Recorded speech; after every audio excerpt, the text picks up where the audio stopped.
This is London Real. I am Brian Rose. My guest today is Ahmed Ben Chaibah. Ahmed. Ahmed. Okay, imagine, grab a cola in your hand. Cola. Okay, open it. Yeah. Look. Ahmed. Ahmed Close, but yeah, good. Ben Chaibah. Here you go. My guest today is Ahmed Ben Chaibah. Thank you. AKA Aquaman, the serial entrepreneur, investor, and business leader.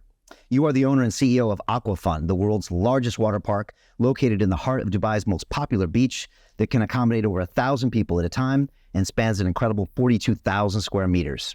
In 2021, you were named Entrepreneur of the Year and Emirati Business of the Year and have become one of the most successful businessmen in the Middle East. You now own water parks in 34 locations around the world, including Seychelles, Maldives, Sydney, Egypt, and Morocco, and have plans to expand the business further. You believe that the key to your success is knowing you're the hardest working man in the room, and that through self-belief and discipline, it's possible for everyone to achieve the life of their dreams. Ahmed, welcome to London Real in Dubai. Thank you for having me.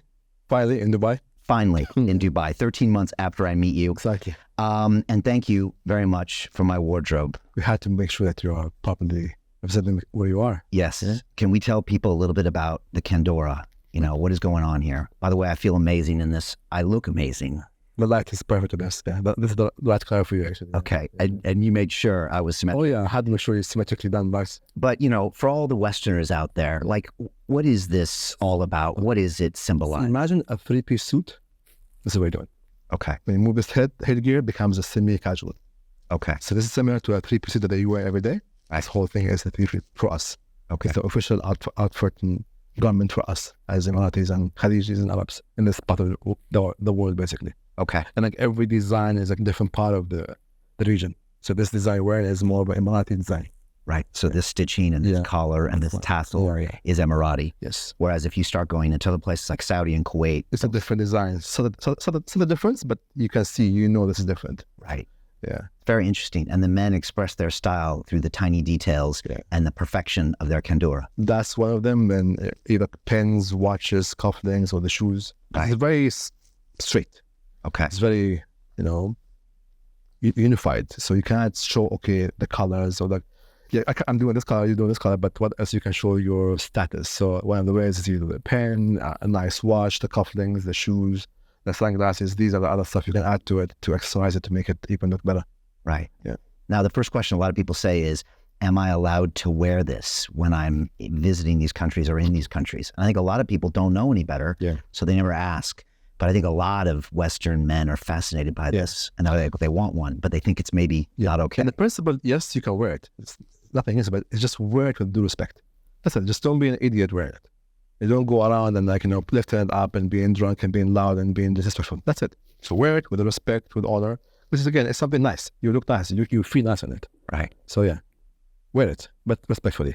Let's talk about respect, because that's important in this city, in this country, in this region. It is respect. That's like a big thing. I mean, people talk about freedoms, people talk about this lifestyle here, but I feel like it really does come down to respect. Respect the laws, respect other people. Has that always been an important part of this region? Is it specific to the UAE? Because it seems important here. It is ingrained in the culture of being Arab. That's always been there. And respect is one of the biggest things that we have. Respecting me for who I am, the tribal thing, the power thing, the nationality, the religions, so many layers. But the respect is very important because it allows people to, have some kind of limits and borders. Because if you have no respect for somebody else, you're going to cross lines and then you're going to go over their freedoms. And that's a problem. So respect brings tolerance brings community and gathering together. Right. And part of the reason this city is so successful is because of respect. Absolutely. They ask everybody visiting here to respect each other, respect the culture, respect the public. And so it's a very different experience than if I'm walking around London, where, quite frankly, there's a lot of disrespect going on. And that's the whole thing. When people think they're just too free to do everything they do, it's a problem. Right. Yeah, have your own thoughts, but it doesn't mean that you have to make me change it. Yeah, respect what I have, fine, move on. Because why you want to even change my point of view? You can tell me about it, but then we can be just civilized about it. Right. It's interesting because in the West, everyone talks about freedom. But when that freedom extends to everybody doing whatever they want, getting in other people's business, disrespecting them, Yeah. violating some of their own comforts and space, Exactly. then it's no longer a It's not even free real. place. Yeah. Like you need kind of rules when it Exactly. comes to that. Yeah. So I met you 13 months ago, and I immediately knew you needed to be on this show. There was something about your presence, something about your energy. I'm sure you heard this before. Yeah. Talk to me. Where does your energy come from? You've heard this before. Yeah. Because it's something, the older I get, I can really pick up on people's energy. So I didn't know much about you, but I knew right away this guy was somebody. Yeah. And I needed to go deeper Yeah. on what he's all about. So how does that happen? I think the highest vibration is authenticity. Be authentic. It's not peace or joy or love. It's be authentic. Because being authentic all the time is exhausting. Because that means you just don't give a F about anybody's opinion. You can be always true to who you are. So being aligned as a person, as in what I would think and what I would say, I would do is always going to be the same. So because most people would think something and say something else, and they're not aligned. So when you're aligned and you have this high level of because your confidence is reputation with yourself. If I say I'm going to do this, I'm going to do it. So there's a stack of just me saying I'm going to do these crazy things and actually go out and do them. So that's because confidence is a skill set. You get that, and that you only get by the willingness to try, the willingness to fail. Because most people are afraid to try, but to fail. For me, because I failed so many times, hundreds and hundreds of times, I became very comfortable with that. So it does not faze me. It's okay, fine, I fail. What happened? I lose money? Cool. I fail. Okay, I lose this. Okay. For me, I look at it as like either you learn from it or you grow from it. You never lose. You never lose. This is how you see it. It's your perspective on things. And so that's what gives you this Yeah, authenticity. I think so, yeah. So you can be authentic, but not offend people. No, you don't have to. I mean, to an extent, I'm very open for everybody, respect to everybody, to an extent. And then if I see you cross a specific lines, I will check you nicely and calmly. If there is more, I'll always do more. But it never crosses that line because people understand energy. They understand the vibration of somebody. Okay, this guy is somebody that really do want to do anything. And again, it's not because I'm cocky, it just comes from confidence, and my confidence comes only from me failing and getting up. It's just, we all fail. It's just how high you gonna bounce back. And that's basically it. The genius thing I did is I never quit. That's it. You say you failed over 600 times. 17 times, 617 times the first year. Your first year, 617 times Resistance. trying to build AquaFun. Yeah. Yeah.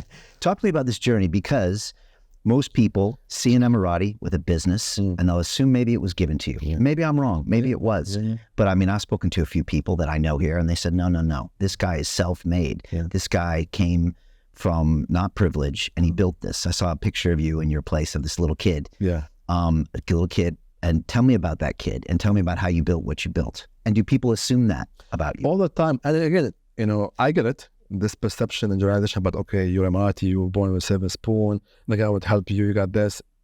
Yeah, I wish it was with me the case, but it wasn't. And that's absolutely fine, because again, I would never change the journey that I had to go through to reach where I'm reaching right now. I used to be in the rat race for almost 18 years as an employee, as a project and events manager for Solna for very big events. And then I realized like I'm always, every year and a half, I'm changing my jobs. Because I demand growth. I'm a high performer. Like say my target is 300 in a year, I will do 300 in the first quarter. So you get me, so like, I want more. They said, no, you can't give me more. I leave next job and so on and so on. So always, I want more and more and more. And then I was put redundant in the last job I was in, because my next level was a CEO and they were apparently threatened by me. Not sure why. And I did 73 interviews within a span of 4 months and nobody took me. Because, you're Emirati, you're educated, you're experienced, your entry level is director, and we can't afford you. And then I had an accident and had a slip disc. I couldn't walk anymore. And then, now I'm 30 years old. I was unplugged. I lost everything I was when all my youngster times. And now either be sorry about myself and be a victim or recreate myself. And 40 days in bed all the time. I'm in my head all day. So I faced every single demon I was running away from when I was younger. And then... Such as what? So many things, just like doing things. It's 30 years of like me going hard in life. Very hard. People you hurt, people who hurt you, things that happen to you, things that you had no control on and you have control on, and all these things, So you had to go and be okay with that. accepting these things. And that's the thing. One of the biggest things that I have is the level of acceptance that I have. That's why I don't have something called depression or anxiety. I don't understand these two words. It's like, oh, but I'm depressed. Like, yeah, it's a luxury. It might sound weird. Luxury is like, yeah, for me, it's a luxury to be depressed because like, I don't have time for that. Because I need to go forward. I need to move forward. Like, okay, I'm depressed. I'm a victim. Okay, now what? Nobody will come and save me. I can save myself. And that's why I did. Because again, I think acceptance is the biggest key. Because what happened to you, you need to be accountable. What happened? Where did you do wrong? What happened to you? And some things you don't have no control on them. Khalas, done. You understand that. You accept that. And you move on. It doesn't become now something you carry. It's just something you climbed. And anxiety is the same thing. Is you control the outcomes. And like that, you can't do that. So you always it's like your soul leaves your body and is wandering in this place called future doesn't exist. And it's creating all these crazy scenarios. Breathe. Come back to your body. Be present. Be in the moment right now. Do what you can do and then move forward from there. So for me, that was the whole mindset behind it. And then start the business. So the business was like, it's like I was always directed by his kissing my ass, and now I'm in the real world, the actual real world. I was there every single day, almost 2 rejections, sometimes more, sometimes less. I actually opened the UAE map and went to every single beach owner in the whole UAE, every one of them. And then everybody said no for multiple reasons. Until the last day of the first year, that's when I did my first deal. And I understood, okay, one of the keys was incentive. And the biggest incentive to people is cash. So we incentivize people, they will get out of the way to help you. So this guy asked me for a commission. I said, yeah, whatever, let's take it. 4 hours later, the money was in. Oh, that's what it took. Repeat that 40 times worked. And then grew into something else and pivoted and so on, and failed so many times. So you had no training is not. Oh, no, nothing. No mentors at this point in your life. I don't even read books. Right, I know you told me. Yeah. Again, because I'm super dyslexic, that's not how I receive information and knowledge. For me, I'm more of like, I experience things, I absorb things, I sit down with people better than me, smarter than me, I ask them the questions and I absorb and listen. I'm very coachable that way. I don't have ego or pride when it comes to learning, ever. Like I can learn from anybody and everybody. I always love and thrive learning. It's the best thing ever. Like you live, you learn. Always. And so you had this vision of putting these parks on the water. Yeah. And then once you had that, you couldn't get out of your head and you're like, I'm going to make this happen. And you pitched all these different beaches. Yeah. It was a very high level of obsession because I knew it will work. Like, you wear these glasses and this lens makes you see a specific thing and you know it's going to work. And everybody says no. You had heard like some parents at a beach that said, there's nothing for our kids to do while they're here, which is common. I mean, you take kids to the beach, they play with sandcastles for a while. Exactly. You want to get your chill on and then there's nothing to do. Yeah. Right. I was like a kid, there was like a bunch of triggers happening all at the same time. One of them was like, I was on the beach, I heard parents next to me, it's like, hey, I wish my kids had something to do. And then I was in the yacht and everybody's drinking and smoking. I don't drink, I don't smoke, I don't do none of these things. So I was bored out of my brain. And again, because I'm dyslexic, I'm very visual. So I'm sitting down there and it's like, I wish there was some kind of a slide from the boat top to go down there. And then I researched that existed. And then, I just start pitching that everywhere. And everybody saying, no. So I knew I needed to do it myself afterwards. So I needed to get money for it. So I had to get a side project or a side product that I can sell to make money to do this myself. That's what I did. Where was your first one? Memzer Park and Abu Dhabi Park. Well, Abu Dhabi Corniche, both at the same time. Okay. Biggest mistake ever. Was it a somewhat success at first? Or did you? Yeah, it was so much success that it became a failure very fast. Okay, explain that. This is one of the mistakes that I keep preaching to people. Never get investors too early in business. Because first of all, you might lose equity. Number 2, you still don't know what you're doing. So this is people's money. It's not your money. So losing is going to be a big, big problem. And that's what happened. I had a partner with me, so let's get an investor. And we did that after a while. And then I was handling more of the operation and the marketing part, which is I'm very good at. And he was handling the back end, which is the financial and legal part. And we got into contracts that had a lot about close. We were doing the project and so on. And then they rushed us to do the project right now. So we had to ship everything via air instead of sea. That's a good 20x cost. And then instead of hiring our own staff, we had a third-party company. That's a big cost. And then after 4 months of operation, the landlord says, stop us, hey, you said you're going to make only this much money, but we know you made that much money. So you need to rechange your contract and make the contract again. It's like, what? And they were government. So they closed this. And it's like, so now we can't make money, we can't pay money, and so on and so on. So we stopped. And then we tried to get some more money for operational costs. We couldn't have that, so everything. And then all the suppliers came at us again. And then my partner just ran away. So for the next 3 years, I'm just paying debts. So I was fighting the first 3 years to go back to zero. And debts in this region are serious business. Yeah. Is it the jail or jail? Right, jail or jail. Yeah, whereas in the UK or America, there's no jail for debts. Yeah, I don't know. There's huge jail. The stakes are high. Yeah, jail and like we pay up. So that's why I learned that's where I started getting my first business advisor, my first mentor and advisor to be with me all the time. And that helped me understand negotiation, streamlining, packaging things differently, and then we started negotiating everything down. And then we managed to get out of it in 6 months. Okay. Yeah. Did you ever feel like quitting? How did you not quit in that scenario? It's always an option, but it's never a choice. So it always lingers there. Everybody, leave it, get a job. Why are you doing this to yourself? Get a job is better for you and do this on the side. It's like, no.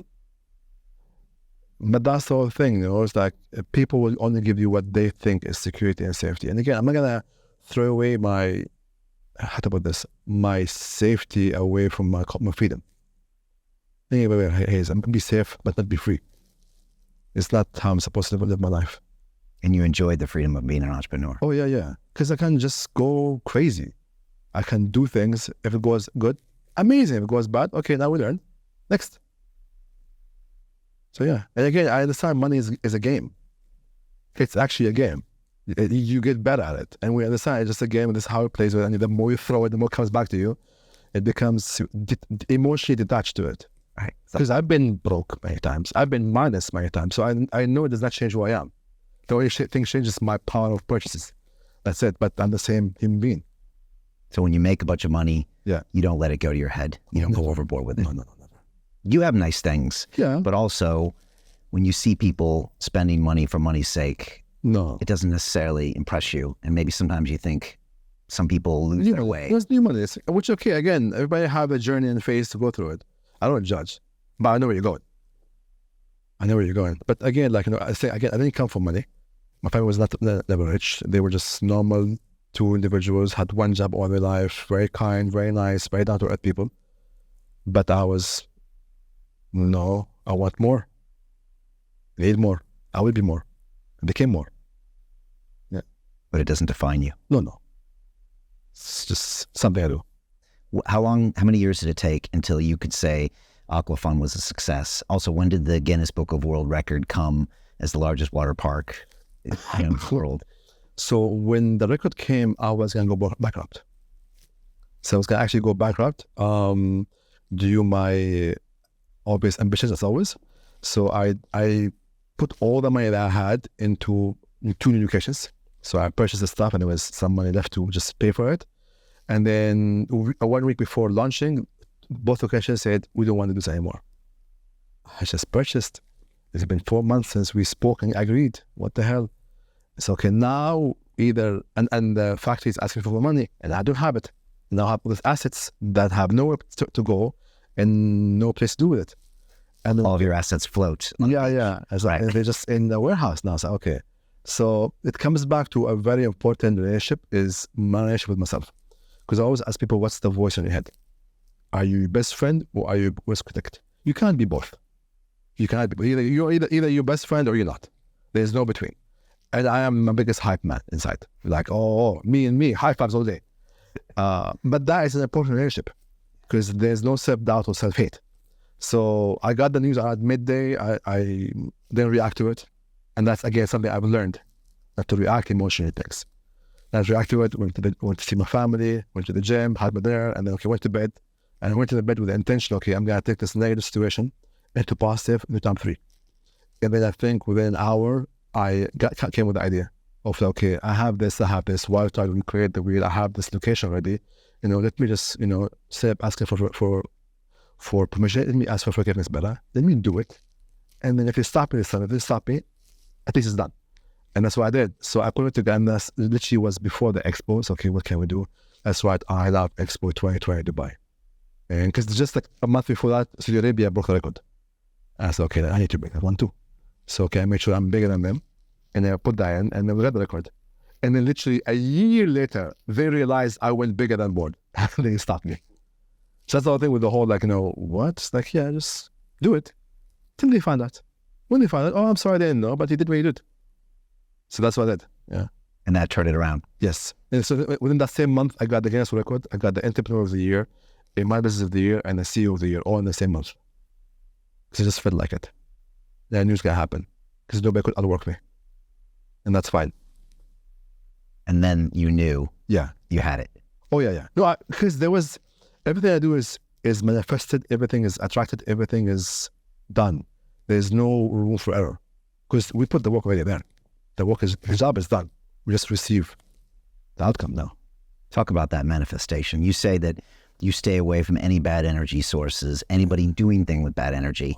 If anybody gets the beautiful invite over to your penthouse, they'll see a pyramid-shaped structure over your sofa where you bombard yourself with good vibes. I think. I mean, this is important for you, and maybe this is the reason you've been so successful.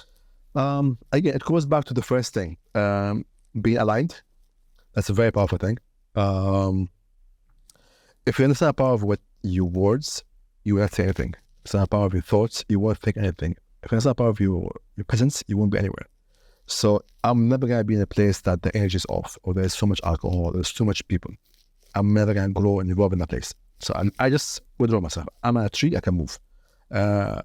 Your thoughts have a vibration. It vibrates, it attracts things. So, and again, we are all storytellers. So we tell ourselves stories and we believe them. So let the story you tell yourself be a story that makes you the hero. So I'm always the hero of my story. So that emotional vibration is always there. You always have been. Yeah, always since a kid. Yeah. Hype man. Yes. Love it. Yeah, and then your words, every word have a number, an energy. Numbers come back. So you have to be very cautious and careful about which words you use to you describe things, because it comes back to you. So that's how I think that's it. And again, your sitting, your mindset and sitting, where are you in? These are very important things, because most people are in their perception. I'm in my perspective. It's two different layers, and that's very hard to see things only by perspective and perception. Because perception always comes in ego and pride and how people perceive me and how people see me and your environment, all this thing. You have all this, you just come out weak in it, come out victim. But you have perspective, you see every angle of a situation. You just always say, zoom out. Everything happens to you, stop, zoom out. What's the big picture? What's happening? What we're learning? Where we can take this situation into positive. Because again, every time when I'm crushed or on a corner, that's God telling me, hey, I'm preparing for something bigger. Where is it? And every time when things go bad, that's when I go really hard. All the time. Every time I get like a legal case or something happened to me or lose money, okay, where can we go hard? Because that's when you should put your lines out. Because it's rough seas now. You can get the bigger fish. And that's God telling you there's something coming up. Yes. If you can just be aware of it Exactly. and not be so caught up in all the panic and the fear. That's the whole thing. Panic, emotional reaction and panic is a dangerous thing. It's a very dangerous thing, Because for me, I learned in the hard way, breathe. Literally just breathe. That is when you breathe, you have oxygen going back to your brain, you oxidize your blood, and actually you calm down. Your tension in your shoulder goes down. And your brain can think and function differently. Okay, sit back, understand the data. What's the data of this? Remove the emotional aspect. What happened? Data. How it happened. And then ask questions. For me, say, who do you have? I have a circle of people that I trust, and they're much better than me, smarter than me, and more powerful than me. What do you think I should do with this? I have now more, clarity. And then I pick on that. So it's a process for me. You developed over the years. Exactly. It's not like something I read in a book. This is that works for me. Right. And now you've got it locked in. Yes. Okay. Yeah. Probably going to get better too. Oh, absolutely. And in 21, when you had all this success, in your mind, that had already happened in some way because you've been putting in the work for many, many years. And then the accolades come and it's like, okay, but you knew you were going to be there. Or is that just an outside validation for you where you recognize it, but you keep going? Interesting. Because I was always an athlete. So I think being a powerlifter. Yeah. Powerlifter, triathlon, squash, and football, rugby. So having that background made me very disciplined. Because when discipline is different. Because you can't be motivated every day.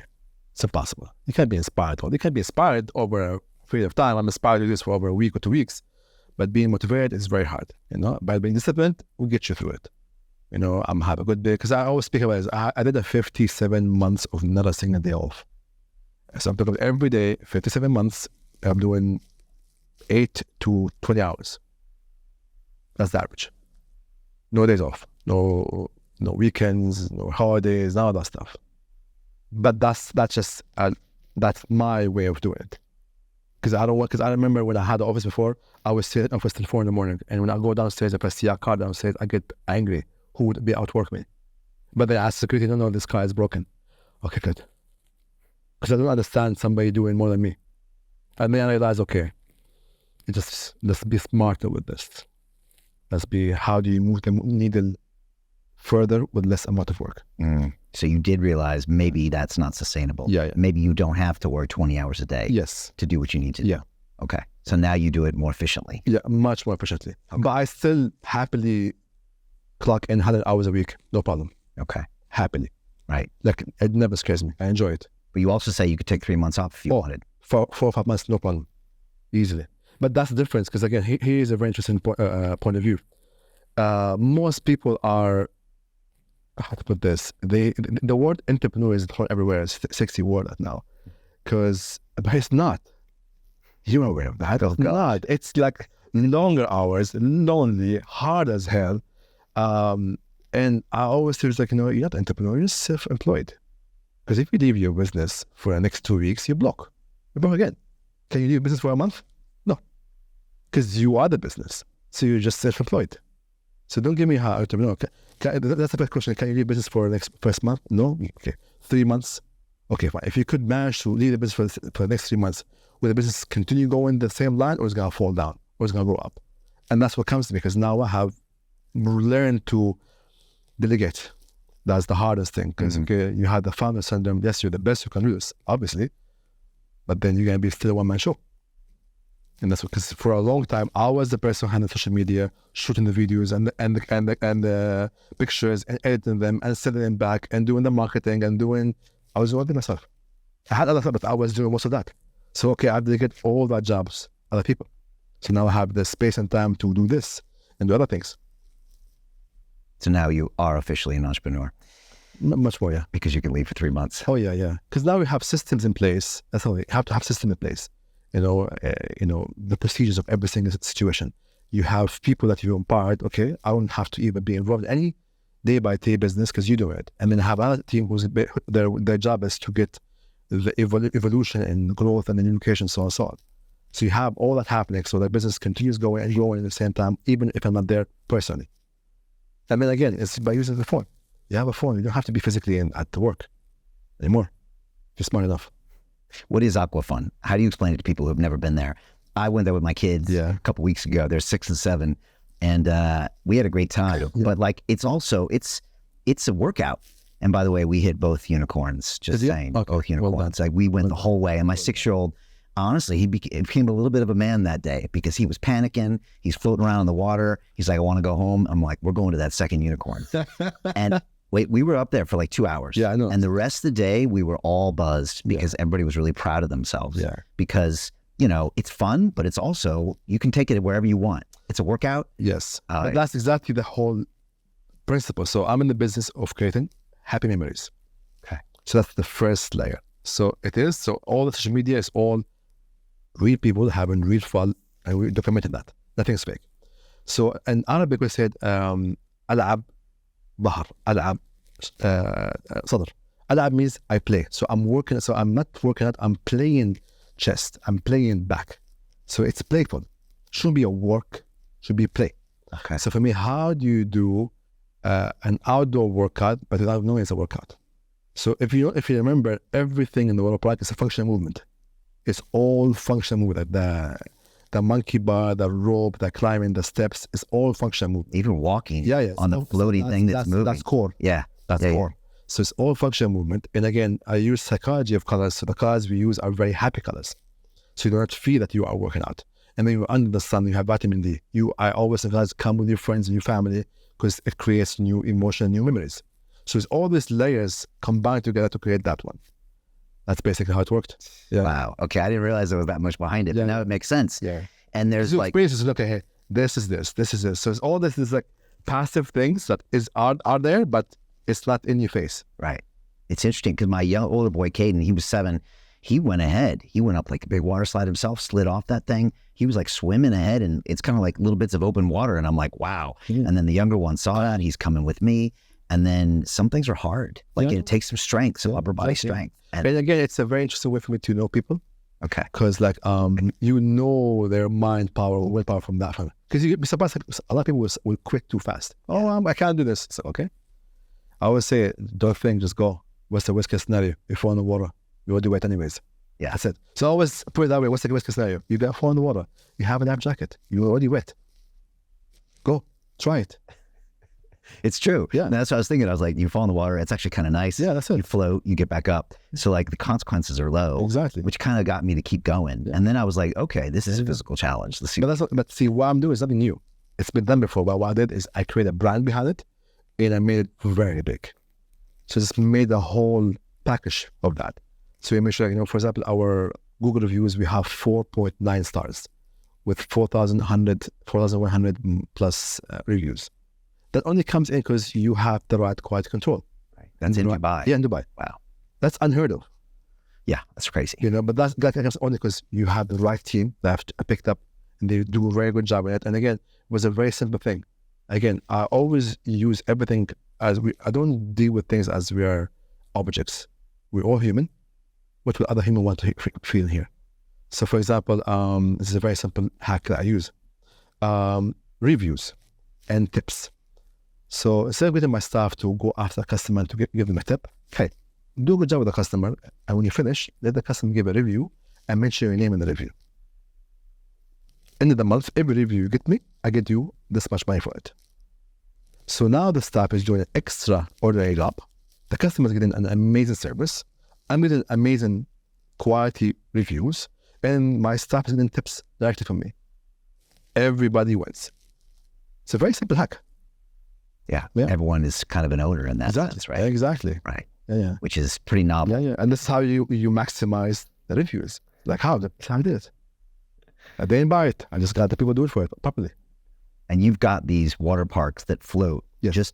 just above the beach, basically. Both. I have beach. I have on the beach and I have on the water, both. On the water. Yeah. Okay, beach and water. Okay. Yeah. So the one we're talking about, JBR, is like on the water. On the water. I see it from my hotel room every night. I always check it out, see what you're spelling out. And you can spell things out in it. All the time. For Expo 2020, you did that. And that's where you kind of announced your presence. Yes. You had the 1 billion follower summit we went to last week. Exactly. Spelled out there. Yeah. And then you're constantly changing that. People float out to it. They do their thing. Yes. And you have something similar in 34 countries around the world. Yes. Okay. Locations, yeah. How do you do that when everything's remote? By phone. Okay. By phone. Again, there is always slippage. The slippage will be there. But how do you limit the slippage? That's it. Slippage will be always there. But how do you limit that, say, having it 40%, 5%? Because again, people will be people. Humans will still be human. So I think the first layer is always find people who's trustworthy. That's the hardest thing. Because a trustworthy thing, that's somebody that you're born that way. This is the character. Because he's that, because you can teach them everything. Yeah, I'm not doing rocket science. Simple distance, okay? Here's the procedure, follow the procedure, you're trustworthy, do this. If you have any problems, deal with them yourself. If you're stuck, tell me the problem and tell me what you think about how you fix it. So I want you to start working on that. And then I give him the output. So that's what we did. Okay. Yeah. And it works. It works. You give them ownership so they can try to solve it. And actually, that's what I do. A lot of times I will give like the managers a percentage of the location. It's not even 1%, 2%, 5%, 10%. But guess what? You're going to get a good 90, 80% back quality. Because they know the more they show me, the more they get also. Right. This is win-win. Again, humans, psychology. Will you ever take this business model to Europe or America? Never. Why? Too many reasons. Too many what? Too many reasons. Tax is number one. Okay. Tax is a big issue for me. I don't like taxes. I don't understand taxes. Like, what? Like when I hear people in the Western world pay 40, 50, 60% tax, I was like, wow, you're dumb. It's like you work 5, 6 months, 7 months of the year for free, basically. That's what you're telling me. For what? For no safety, average education, below average healthcare. It's like, why even doing that? It's like, no, we don't pay tax in the UAE or most of this region. Okay. No, but we get the most safest places in the world. We get amazing healthcare, and educating here is superb. Yes, we pay for it, but if you make the math, it's cheaper here than there. Right. Do the math. And Dubai was almost founded on this principle. Like, even go back 100 years, it was like, we're going to be a center of trade, and we're not going to tax you, yes. which was kind of unheard of for a port back in the day, as far as the research I've done. And so it's kind of in the blood, in the DNA of everyone here in the region, is that, no, we want people to come here and trade, and we're not going to tax you. And that's the way you get the most. Exactly, because when you got that, because you got a billionaire coming over here, this is what he's going to do. He's going to first spend, $20, $30 million on a matcha. And then that commission goes to a broker. And that broker is going to go buy a car and buy other stuff. And that billionaire is going to go shopping to the malls. He's going to eat in expensive restaurants. He's going to buy other cars. He's going to buy jewelry. He's going to go back and invite his family and friends over. So that money is being spent in the country. So he's having a cycle, and it's moving there. So it moves the GDP up. So instead of like, no, you cannot, you haven't, come over. Now we have a lack of luxury apartments and villas because they're all sold. There's mansions, 60, 100, 200, $300 million being sold like this. It's like, who's paying for that? But that's the whole thing. Money is coming in. And that's how you become smart about it. So you look at the West and you're like, what are they doing? Yeah, that doesn't make sense. I even stopped traveling to the West now. Yeah, tell me about that. You don't go to America anymore. Oh, yeah, I invited you to London. You said, I'm not going. Never again. Why? Why would I do that to myself? Like, I cannot wear this watch there. I cannot dress up this way. I cannot be fully free and aware because, it's like, it's unsafe. There's all this like weird non-beliefs that has been normalized. Like, you normalize a lot of wrong things. It's like just for the sake of like freedom. And for me, it's like, no, that's not how we are built as humans, as real aligned humans. And again, especially in the summer, I don't go to Europe at all. I go south. Because everybody's going there. It's hot. It's expensive for no reason. It's unsafe. And it's like, why would I sit down and queue to go for dinner? I'm not a peasant, with all respect. Sit down and queue for an hour to have lunch? Why? And it's not even that good. So, you're talking about like south of France or whatever. Yeah. Mykonos, South France, London, all these places, it's like, I call them herd travelers. Just, we're all there. Let's go over there. We're all there. I don't do that shit. Well, let's talk about the West, because the West has this air of superiority. They laud their democracies and their fairness and their freedoms. Mm-hmm. And yet when we go there, we see streets that are dangerous. Look at Los Angeles, look at New York, look at London. Mm-hmm. Yeah. You see places that are broken, healthcare system broken, yes. NHS, transportation system. I mean, I ran to be mayor of London in 21. Everything's broken. And with democracy, every 4 years you get a new mayor, but you need somebody with a 20-year plan, 30-year plan to fix anything with that city. Yeah. If you do that as mayor, the next guy will get credit, so nobody does it. Yeah. And you're looking at these systems, and they don't even know. It's broken. They don't even know they're broken. That's the thing. Yeah. And they look over here to the Middle East or this area, and they say, "Oh yeah, don't you wish you could be us?" Yeah. And yet, something doesn't add up here. Yeah. And they look at this area and they say, "Oh, you don't have freedoms. Oh, you can't do this. You can't do that." It's an illusion. It's an illusion. Okay, so let's go back to, a good example that you like COVID days. COVID. When you guys were trying to scramble for tissues, towels, and we had offers on them. When your supermarkets had empty shelves and we had just overstock.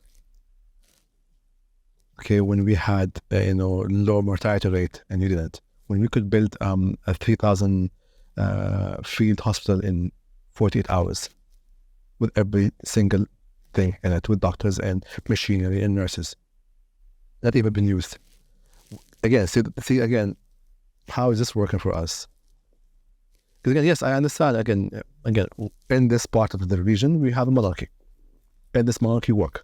And it only works because the monarchy knows and understands that it needs to put their money into the country itself. So they invest in logistics and infrastructure and people. And that's the very important people. Because here they understand that the asset is the people. It's not only the roads. It's good to have all these things.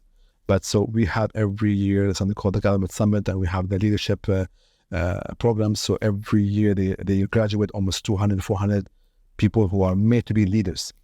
So they learn everything from public speaking to managing people to leading people, all that stuff. That's unheard of.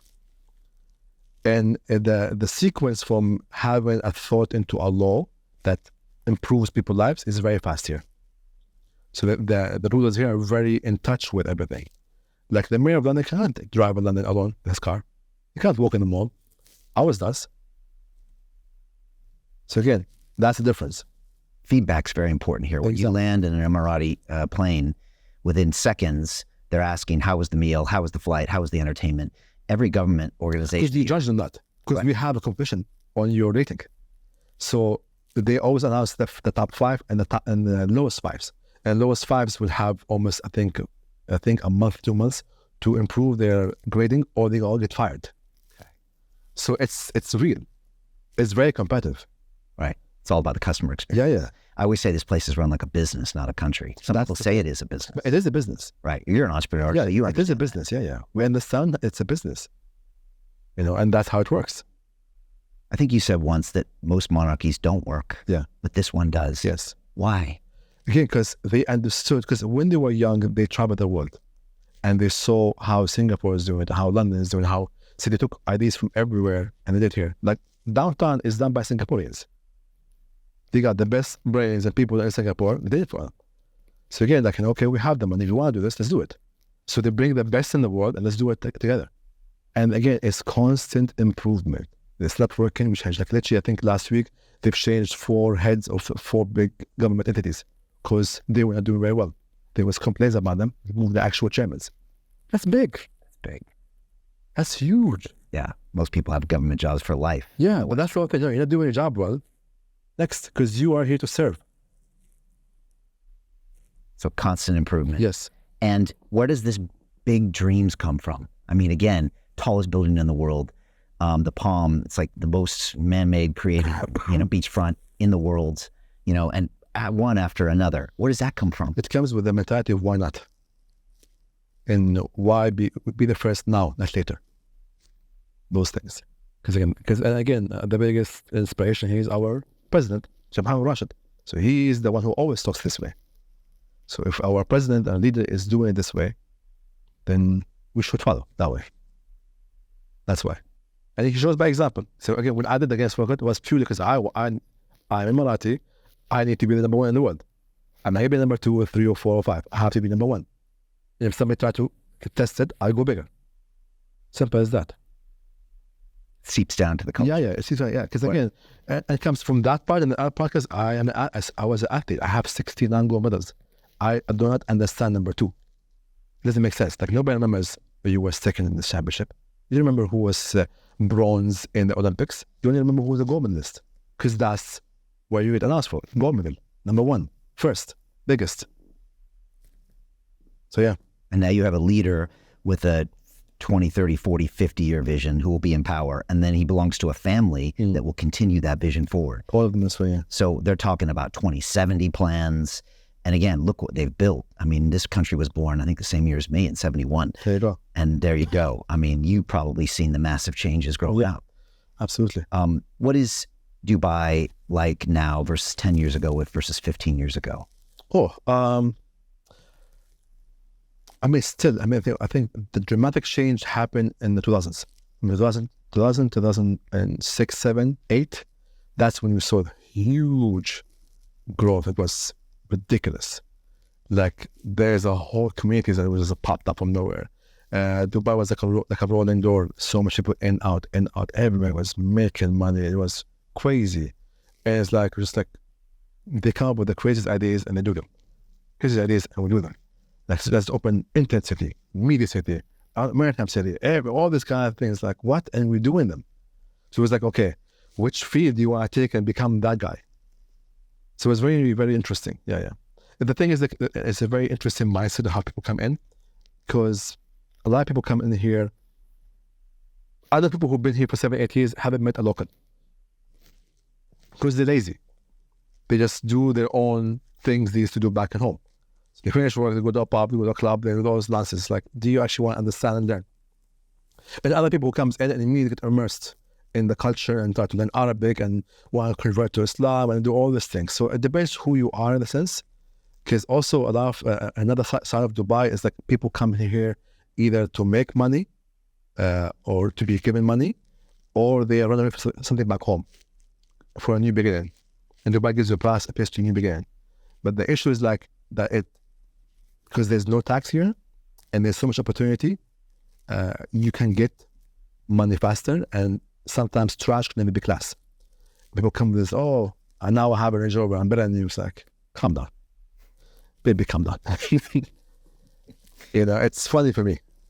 It's hilarious for me because, like, people becomes arrogant because of some money, which again, fine. Yeah. This country is currently 5 or 10% population Emirati. 9%. 90%. 9%. 9%. So 91% are foreigners. Yes. Do you ever look around at all of us and say, could you guys just go? Do you ever look and say, by the way, this is our country. Remember that you're guests in this country. Or have you set up a code to where people get the fact, and are respectful of it? Or does it go both ways? I wanted to ask a local this. Yes. Yeah. See, it's a mix of everything. So this will never be without you guys. So this could never be this good without having these amazing brains and with ethics and those amazing individuals. That's good to have. Because, but the reason is like, okay, how do we learn from that? How we grow together? That's all. Sometimes you have the other phase of, respect where you are. Because a lot of people come in, they don't even know a single law. But like, for example, somebody, having the camera and take a video of a person, it's illegal here. It's my right to do this. No, not in this country. But no, understand the law. There's difference. The law have difference in each and every country. If you understand, it's your mistake. We're very tolerant, very accepting to people, so acceptant. But again, some people just don't want to be accepted.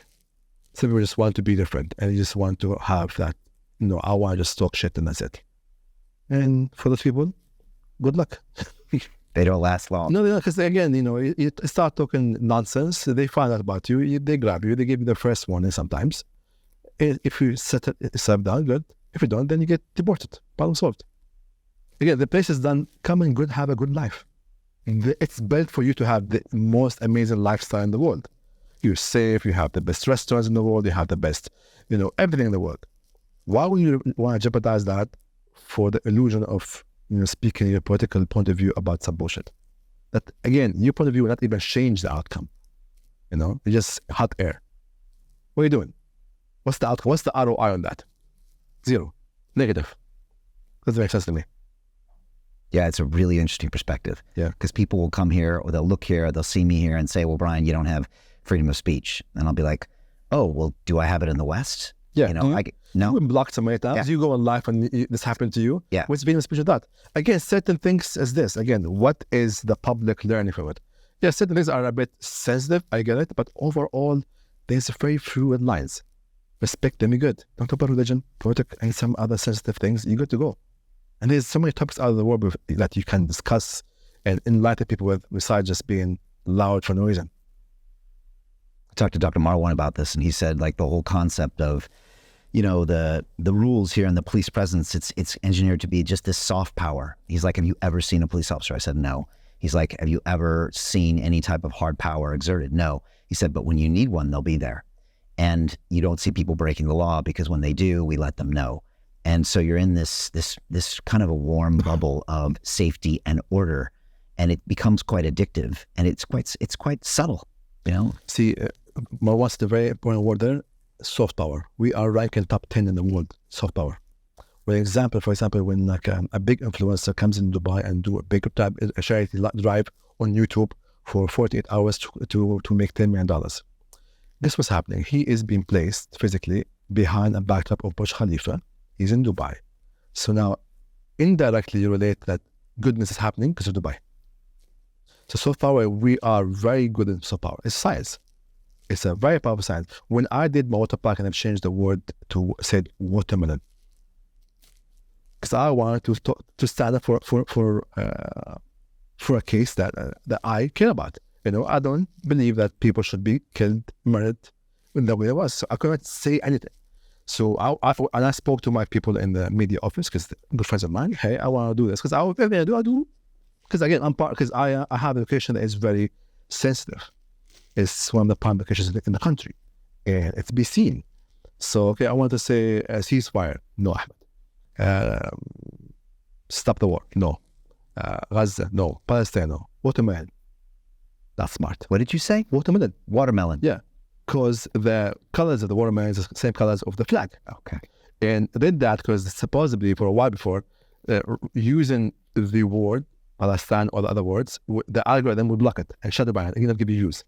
So people start using the flag, the emoji, because you can't block an emoji. So the emoji of the watermelon looks like the flag of Palestine. So I was, okay, let me put that in. And then, so it will get people curious, what's watermelon? And then when they look at it, oh, it's for this and this and this. Because most people in the West have no idea what was happening. They only had one narrative, one part of the story, which was happening to the other ones, So that was interesting. So soft power is very powerful. And like you said, how do you portray the police? Like you have supercars and so on and so on. And it's like the most expensive luxurious fleet in the world here. Bugattis and Bentleys and stuff. Why? But like I said, we have a lot of CIDs undercover police. So we know this is, they come and grab you quietly, in the car, gone. I was told that they can have anybody within custody in an hour. Oh, yeah, even less sometimes, yeah. Right. Yeah, that I've seen it many times. I was with someone yesterday, and she said she lost a bracelet in the mall, and she went to the police and said, I lost the bracelet. And they said, no problem, we're going to get this back. And they checked her Face ID. Where the HD cameras were so good, they could zoom in on her arm. They found the store that it fell off her arm. It had been pushed underneath by a cleaner under the counter, and they found it like within an hour. Yeah. And that's the thing. Like, see, we have so much cameras we covered. Like Abu Dhabi and Dubai, we covered with cameras. But they're not like the same cameras that you have in UK. Because in UK, like on the street, have big, massive cameras. Yeah, the big brother. See them. Yeah. We have them here everywhere. But they're more subtle in a way, and it keeps you check all the time. And I think this is the thing why people are always afraid to do wrong, because everybody here, like 91% of people here are expats. So they have a visa. And everybody, if they do wrong, they get visa cancelled and deported and banned. So they don't want their well-being to be ruined. And again, if you lose a job, you have a grace period of almost, I think, 2 months until you can fix your status, or you have to leave the country. Otherwise, you got to start paying fines. So again, it only keeps people who are basically proactive and productive in the country. That's why we don't have any homeless people in the streets or beggars in the street. We don't have any of these things here. Because we have, if you have no money, come, we'll help you. There's always a lot of amazing good people who give you free food and money and support you and stuff and so on and so on. Yeah, it's a fascinating way to live where all that's happening. Yeah. Explain this to me. In the West, it feels like it's getting to be a place that is more chaotic. I mean, now it's becoming lawless in some cities where literally in the open day, people are walking into Apple stores and just grabbing things. Anarchy. Yeah, anarchy, homelessness, a total blend of anything that might look like traditional values, where it's just all out the window, where your children are being taught just strange things as kids. And yet the contrast to that is the Emirates, where it's a place that respects conservative values. It demands the letter of the law. It does not bring all of these new gender fluid ideas here. Yeah. And yet at the same time, where the West seems to be going this way, I mean, look at the immigration. Like 1 million people moved in this country last year, or maybe it was more. Yeah, but so people are, they always say, can your show put butts in seats? Well, they put butts in seats here. All the time. Because all the time. Yeah. And not just any butts. Yeah. I mean, some of the most successful people in the world come here from countries all over the world. Yeah. And so for me, it's this weird, it's like on one side, you've got the West falling off the end into this weird type of anarchic chaos, lawlessness, amoral society. And yet you have this other place over here, the polar opposite, that's equally attracting some of the best talent in the world. Like, what is this telling us? This is telling us that people, they want a place where there's conservative values. They want a place that's safe. They're actually attracted to that. So 3 things: family, culture, religion. The whole, what they call this micro families of just single mom, single dad thing, doesn't exist in this part of the world. Or if it does, it's very, very, very small. It's not normal. It's not normal here. So family keeps you checked. Because they keep you checked. Hey, I'm scared of my brother or my sister or my father or my uncle. So family keeps you always aligned. Don't do wrong. This is right. Morally. Religion, of course, keeps you aligned in the nice principles. Take care of your neighbor. Be good, fast, pray, with charity. Be good to the animals and so on and so on. That type of religion keeps you always is a good moral compass. And the culture keeps you gathered together. So these three, I think, is a very, very powerful thing. Okay. Because you have a lot of new families moving here. Like I said, because there's this whole gender fluid nonsense that has been pushed on the West. I don't want my kids to know about that. It's just nonsense. And it's a very hard thing.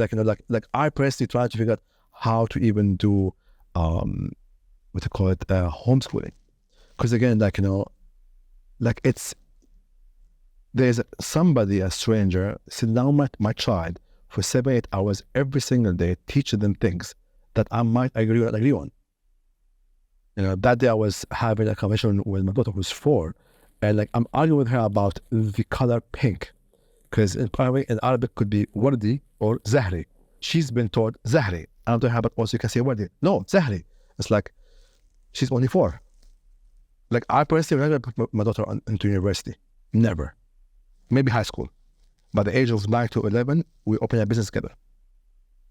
Yeah, sit down, we open a business together, me and you. You're your partner, I'm my partner. I teach you how is money done, negotiation, emotional intelligence, marketing, sales, budgeting, all these things. By the time she is 17, 18, she's going to be a millionaire. She will know how life works. She won't be indoctrinated towards the nonsense that you learn. Because what do you learn from university? Nothing. And I'm very big against traditional education because it teaches you 3 wrong things. Number 1, that every problem have one solution. In reality, there's multiple solutions for problem. Number 2, working with others is called cheating. No, it's called collaboration. I would never be here without these guys doing what they're doing. And number 3, if you do wrong, it's bad, you lose marks. But if success is the door, the key is called failing. So if people are programmed, I'm afraid to try things because I'm afraid to fail, and I'd be stressed and anxiety because it's like an exam. It's but yeah, that's how life is. You gotta fail. It's you're not gonna get it for the first time. We will never. Or the second time, or 10th time, or 100th time. You need 670 Exactly. times. Connor Sanders, the guy from KFC, how many times? 1,000 times? Yeah. When he was 73. So yeah, it's never late. Yeah. Never late. Schools teach us to be poor. That's what one of my guests, Robert Kiyosaki, author of Rich Dad Poor Dad. There you go. And I mean, think about it. They were created by us Brits in Victorian times because these little kids were running around. You needed to do something with them and make them workers. Exactly. And it was a way for basically to put the parents into work labor to get them taxed. And it's basically, it's nothing but a glorified babysitting machine. Yeah, that makes more workers. Exactly. And that way you're not creative. No. You compete. There's a great book written by Peter Thiel that says competition's for losers. So why compete when you can be the first ever, the best at what you do in something new like you? Yeah. So yeah, I think you're saying the right things. Talk about this nuclear family. They say the reason there's crime in America is because there's no father figures. Yes. And it's true. It takes 2. Like this saying that says it takes a village to raise a kid. Yeah. It does. It does. Nothing against single moms, single dads, nothing against that. Yeah, you can do a good job. But still, every time I meet a woman that never works for her, always number 1 I ask now, how is your relationship with your father? When I know how it is, I immediately know it's going to be, oh my God, are there issues woman or not? Because the first and most important relationship a kid will have is the one they have with the mom and the dad. That's the most important one. And that will set them up towards everything else in life. So if it was a horrible father or wasn't there and so on, they should never understand how to respect or how to behave around a man who's good to her. And then you start doing the wrong things to yourself. And the same thing with a boy. If we never have a father, we never know how to respect and have boundaries and so on, so on, so on. So it's a big cycle. Big problem with the West is that the state tries to become the father. And so these social services and this welfare state, I mean, whether it was intentional or not, it's now been engineered to where they basically replace the father and they keep writing you a check. So they've perpetuated this rampant amount of crime, usually coming from the males and sometimes the females, because no nuclear family. Yes. So the opposite is happening. Yes. Let's talk about being a man, because that seems to be being lost in America. Here, obviously, it's conservative values. I think or know that you might be friends with Andrew Tate. Yes, sir. What has he shown the world as far as, when I see Andrew, I see the result of Andrew Tate is because young men are craving someone to tell them how to be a man. The West. Okay. In the West. Yeah, because again, Andrew Tate is nothing new. There's an Andrew Tate in every almost other Arabic guy I know. Okay. Nothing new. Whatever he said there's nothing new about it. We all know it, hear it, believe it, live it every single day. The real Muslim Arabic guys, we all do it in this part of the world. We have Pakistani friends, Afghani friends, Indian friends, Saudi friends, Egypt. We all have the same exact mindset to it. So nothing was new about it. It's the other difference where he was just louder. He just was louder. And he comes from the West. Exactly. He was a white guy talking about this. And that was what he became. And he was very smart. The system he did, the affiliation stuff and so on. So that was the smartest thing he did. That's why he became what he became. But again, nothing new we said about it. Nothing he said that we didn't. Yeah, that's basic. That's very basic. Because again, when we are raised to have a specific level of respect and honor to ourselves and our family. Like when I always say, I'm a G. It's like, no, not from G. I'm a G. I mean, I'm a gentleman or a gangster. I'm a gentleman. Everybody else, nice, but there's lines. If you cross them, it's going to be blood. Full stop. And that would be any other normal Muslim Arabic guy would do the same thing. You don't cross the line of my family. You don't come and talk to my mom in a certain way or my sister or my family. It's going to be blood. Full stop. Jail. No problem. Happily. But again, that is because we had that level of respect and honor. And that's very important for us. And why has he become so big? Because the West secretly craves they don't have this type of men. They don't have it. Which creates men have been feminized. Men became bitches. Men are not men anymore. They don't work hard anymore. They're doing all the wrong things. That's number one. And then women, because the feminist movement became so masculine, and then, okay, you want to be masculine? Fine, do it. Go ahead. Good luck. Right. So women want the power, and when they have the power, they realize they actually it's the biggest mistake. They don't want to be around men without power. Yeah, it's like, what are you doing? It's like, again, it's a whole different topic with this whole feminist movement. It's the worst thing happened to women. Then that your job or career is more important than having a family. Good luck when you're 40, 80 years old, alone with a couple of Gucci bags and a small dog, and alone in bed, with nothing to call for. My grandma, when she died, there was a moment that we were in a big house and there was around 84 people in the house, and they all came from her. She was married. She had 9 kids. The 9 kids had 9 husbands, wives, and each one had 4 to 7 kids. That's richness. That is power. That's you with a couple of Louis Vuittons and Gucci bags. Good luck with that. How does this story end? Like, fast forward 50 years, if the West continues, and I don't see how it's going to reverse it. It would disappear. And the UAE continues, yeah. And I don't know how you guys are going to quit, going up and up and up. No. I mean, what happens? Does this part of the world dominate? Does it attract everybody? So now you have the birth rate is under 1.0 now. So basically you are diminishing. This is in all Western countries and China too now. Yeah. South Korea is diminishing. Within 20 years, they will disappear. They will disappear. They're going to be no more. Just AIs. Yeah. South Korea is the worst so far. But that's the thing. And you have all the Muslim Arabic culture moving into Europe, and they're doing 2.1, 3.0 birth rate. So within the next 10, 20 years, Europe is going to be brown, Muslim. All of it. Like it or not. And then that's the whole thing. So it's happening, like it or not. Well, this mindset of Dubai and the UAE. Oh, that's different, yeah. We're gonna double. They want to double the population within the next 5 years, 10 years, something like this. This place. Yeah. Okay. Double by immigration, whatever it is. Yeah. But again, there's criteria. Yeah, you're coming over, but again, they're only importing or allowing the quality. This because now it needs a specific lifestyle or a threshold to be here. So it keeps that in. Do you think this mindset of the UAE will ever be exported to the world? Not the same way, no. The Western world? Impossible. Not impossible. Why? too much systems, too much bureaucracy, too much paperwork, too much white people in charge. Too much of that. There's too much control. And too much legacy. Yeah, too much legacy is a good word, yeah. Like here, we do everything by app. Everything you can do by app here. Yeah. Like, I think they want 100% of the government to operate digitally. That's big. It's big. That's big. That's big. What if there's someone from the West watching this right now, they've never been here. How would you explain what Dubai is really like? Because they've heard the perceptions. They think it's kind of Vegas in the Middle East and it's all the bling and not much else. Like, how do you explain that to people? Assumption will always make you stupid. Get a ticket and come over. And then when you come over, what's going to happen to you in the first 2 to 4 days, you will look at ways how you're going to relocate. Because that's what happens. Because you understand, oh, what am I doing back in my house? What am I doing back in my country? And what are you getting there what are you getting there that is worth what you're doing?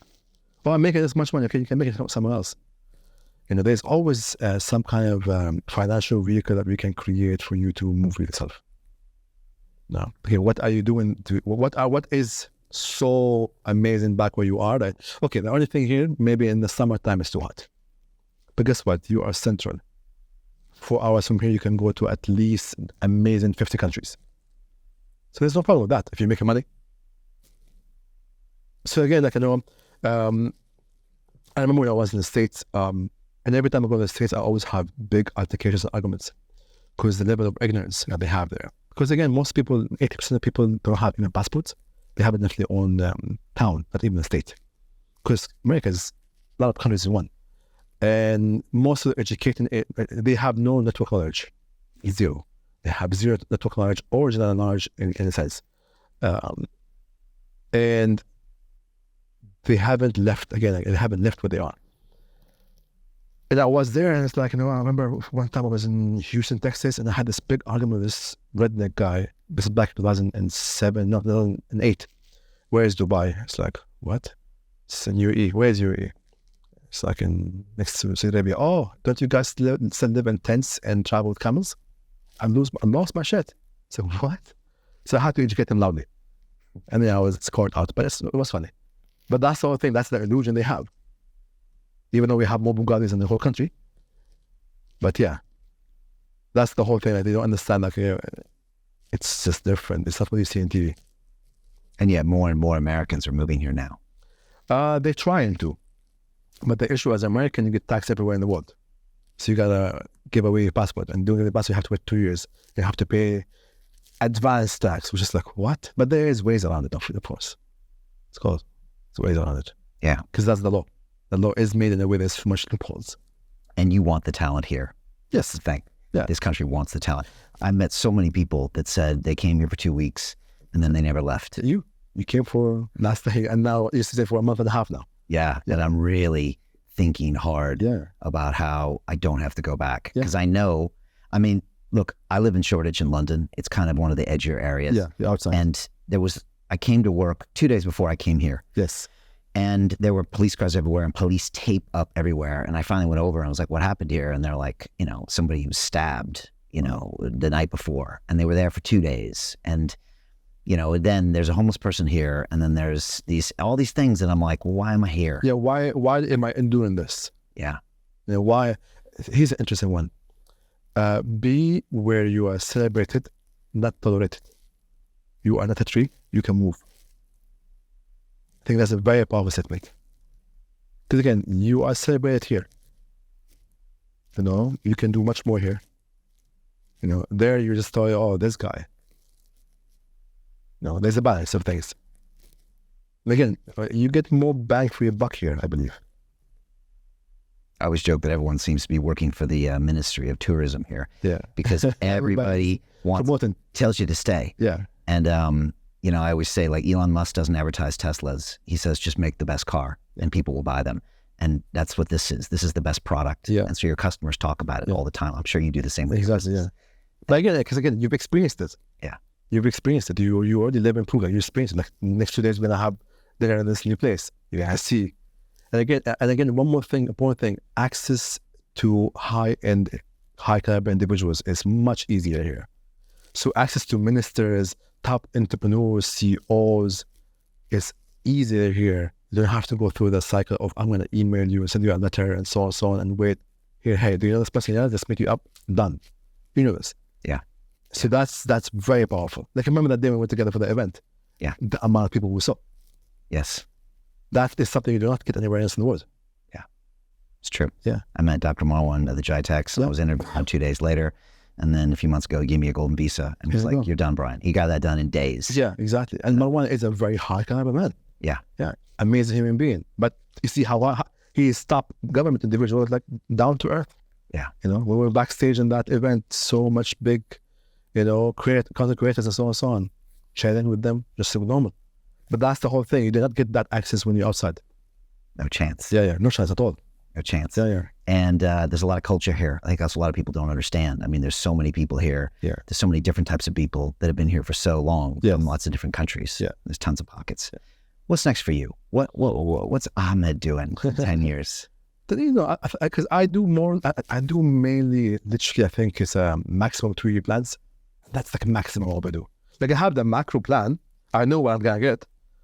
But like, it's like more of like, you know, like I have like now like 12-month plan. It's very, very intense and very aggressive. Because again, I like, so my goals are always in a way, how do I go 700, 1,000% growth in a year? Crazy. But even if I do 200% growth, that is unfathomable. But I've been doing that for the last bunch of years, every year, 600%. So this year, I'm trying to see how can I go, you know, not 10x, 20x. I might do 10, but still, it's a big target. I'm trying to get that target. I might not get the big target, but I'm going to get somewhat closer to half of it. But even half is crazy. So this year, I'm going to get 5 more Guinness records. I will scale the business at least 4 times bigger, size-wise, employees-wise, and then take all the money into real estate heavy real estate. Because you know that's going to. Oh yeah, it's beautiful. Okay, it's the best way to make money. You've done real estate in the past. Yes. When you started making money, you looked into real estate. I did 2 crypto. Things. Yeah, I did crypto, and I did invest a lot of projects. I did a lot of crypto. I made some good money there, very good money there, and then I left. Because okay, I know that was cycle done. I know I had access to the individual, I had access to the right people, the right information at the right time.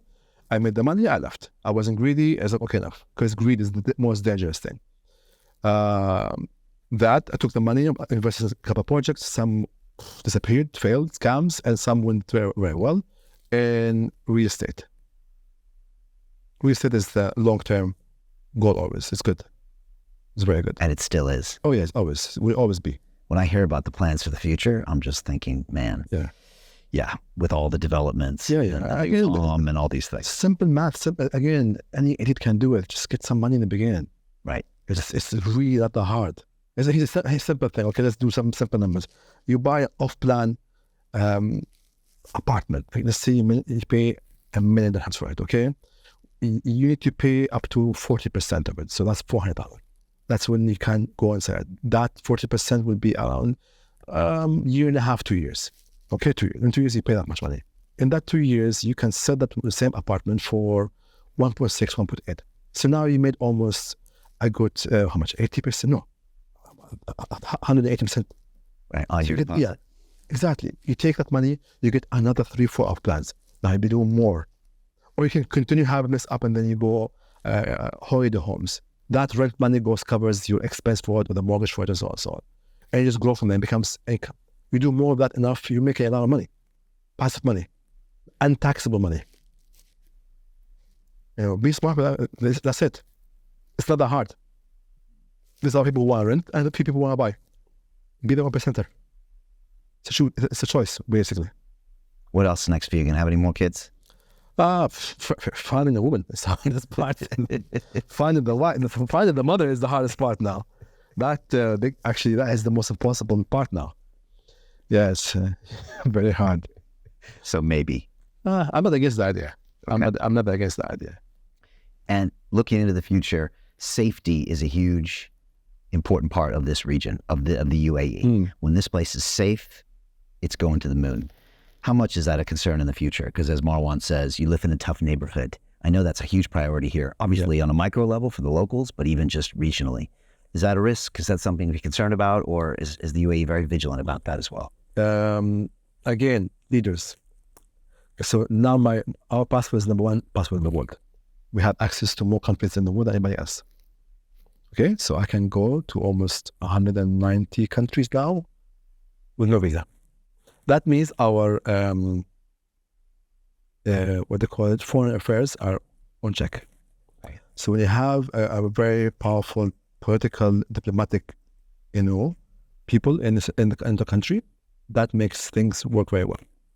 Like they lobby a lot of things to fix issues between other countries. So that means you have that power. Right. So I think we're good. Okay. Yeah. I think you might be right. Yeah. I think you might be right. Yeah. Ahmed, it's been great getting to know you. And I'm glad I know some locals here. Yeah. And I'm not someone that doesn't know, definitely like local as well. Exactly. Yeah. And I just want to say to anybody who has never been here or spent a long amount of time here, this place is very special. I've spent the last 13 years having conversations on my show with people that think forward, that think about the bigger picture, that think about their energy levels, that try to contribute, try to do something for all of humanity, and have big goals and make themselves accountable and take extreme ownership. These are just some of the things I've learned. Yeah. And this place, I always say it's very London real. Like it seems to embody all the values that we have, tried to promote over the past 13 years. And I never thought it could be in a country. But like the UAE is like 10 times ahead of any other country when it comes to that mindset. Yeah. And I always tell people when you come here, and people can say, oh, it's not free, and oh, some of the workers aren't treated with this. I'm like, everybody that I meet wants to be here. Like, this is the place where they can get a better life. Sure, they might want to go home and spend time with their family, but this is the place they choose to be. From the taxi driver to the girl that serves ice cream at the mall to, the real estate developer. Yeah, they because all want. everybody is gaining from that. Yeah. Everybody is, again, the whole thing with neighbors and stuff, so you can't get it. But if you see where did he live? This is like a massive upgrade. Guess what? And the money is going back to his family. So ultimately, the whole community of his are getting better. Again, that's the thing. There's no disclaimer or amount of kindness you can show somebody who decides to hate you. They will hate you. Then what are you going to do? Or he's walking on water. He thinks he's too good to be wet. So I mean, Jesus can walk on water. Oh, he's too good to be wet. So again, nothing you can do. Who decides to hate you, will want to find fault on you, he will find fault on you. That's it, and that's fine. But if you're gonna listen to every single dog who barks on me, I'll never reach where I am. That's the job. You're a dog, you bark. I'm gonna be the gangster, I'm gonna be the elephant, I'm gonna keep walking. Right. Yeah. So you hear that, but the people that come here, they're the ones that stay. They have the different experience. Exactly. It depends, again, you attract. Yeah, it's true. Yeah, you can come over here and you can be clubber, you can be every day in the clubs and do all this nonsense. Oh, Dubai is horrible. No, you just choose your own people. You can come over, you want to meet other individuals here and there. You can grow, you can do business, you can have employee, you can get married. All these things, what do you want? Yeah, so true. Some people said, oh, Dubai is really fake and superficial. And I'm like, I haven't felt that at all. I've met the coolest, most genuine people here ever. Yeah. So I guess I'm attracting that or finding that. Exactly, it's your energy. Yeah. It's all about what you want. Your vibe will attract your tribe. Amen to that. Yeah. Man. Well, I just want to say thank you for having me in the country and for dressing me properly. We had to. And I'm just having way too much fun here. It's just, it's so much fun. It shouldn't be legal, is what I say. Yeah. And every day I seem to have a new experience. I'm welcomed in by a local or by a foreigner. And I don't know, it's just really strange. I'm waiting for the party to end, but it doesn't end so far. And, I take it very seriously that Dr. Marwan got me that golden visa. And quite frankly, Ahmed, I feel like I owe this place something and I want to contribute. I really want to contribute to this place. Yeah, it gives you a level of like, now you are now an indirect ambassador now. Yeah. Because, I've been awarded something prestigious, something awesome. It's like, why? Why I'm getting this love? Because again, where you celebrated, not tolerated. Yeah. Yeah, exactly. Yeah, I was celebrating. Exactly. Someone said, you can come here. Yeah, yeah. And now I feel, I need to reciprocate. I feel like I came to this incredible party. Yeah. And now I want to, first of all, make the party bigger and better. Yeah, yeah. It will be. It will be. It will be. Yeah. Well, here's to the next 10, 20, 30 years. There you go. Thank you for everything you're doing. Thanks for the energy. Of course. How can people learn more about AquaFun and how can they go there and do more there? I challenge everybody to go there and take their kids and tell me if you hit both unicorns. Let's see what happens. Yeah. Yeah. Here it is. Boom. There we go. All right, man. Thank you so much, man. I appreciate you. You're welcome. Yeah.